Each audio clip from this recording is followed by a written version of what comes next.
Then Moses went out and spoke these words to all Israel. I am now 120 years old, and I am no longer able to lead you. The Lord has said to me, you shall not cross the Jordan.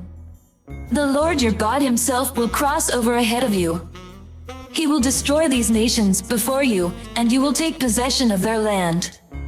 Joshua also will cross over ahead of you, as the Lord said.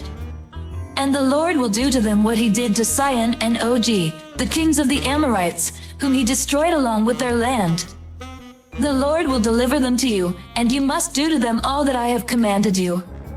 Be strong and courageous. Do not be afraid or terrified because of them, for the Lord your God goes with you. He will never leave you nor forsake you. Then Moses summoned Joshua and said to him in the presence of all Israel, Be strong and courageous, for you must go with this people into the land that the Lord swore to their ancestors to give them, and you must divide it among them as their inheritance. The Lord himself goes before you and will be with you. He will never leave you nor forsake you. Do not be afraid, do not be discouraged. So Moses wrote down this law and gave it to the Levitical priests, who carried the ark of the covenant of the Lord, and to all the elders of Israel. Then Moses commanded them, at the end of every 7 years, in the year for canceling debts, during the festival of tabernacles, when all Israel comes to appear before the Lord your God at the place you will choose, you shall read this law before them in their hearing.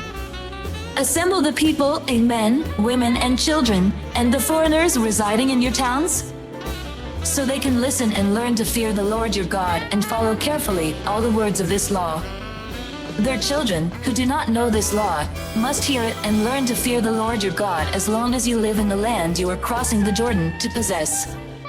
The Lord said to Moses, Now the day of your death is near. Call Joshua and present yourselves at the tent of meeting, where I will commission him.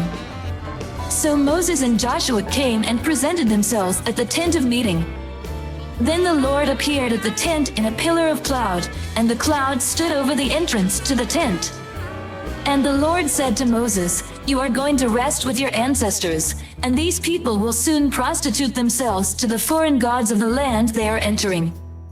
They will forsake me and break the covenant I made with them.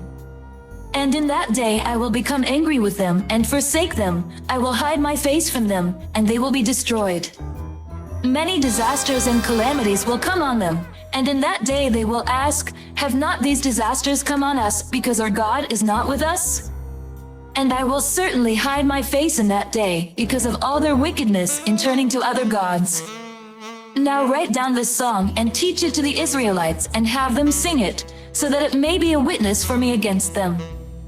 When I have brought them into the land flowing with milk and honey, the land I promised on oath to their ancestors, and when they eat their fill and thrive, they will turn to other gods and worship them, rejecting me and breaking my covenant. And when many disasters and calamities come on them, this song will testify against them, because it will not be forgotten by their descendants.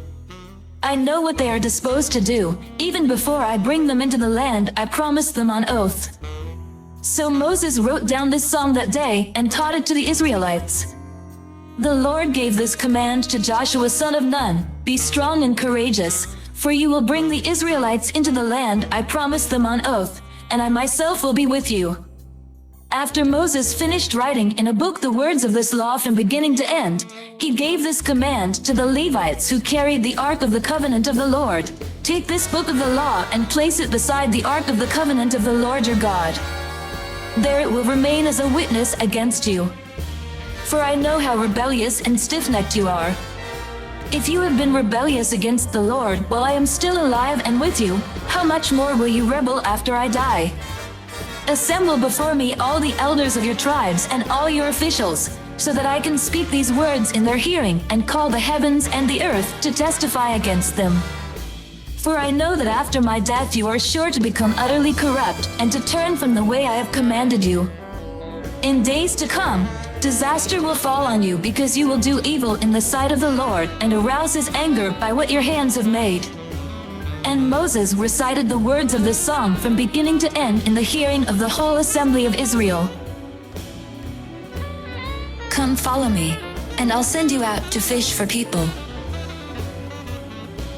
I hope and I pray that the Spirit of God, the Almighty, is with you, and that His Son and His Holy Spirit bless you and your family throughout eternity.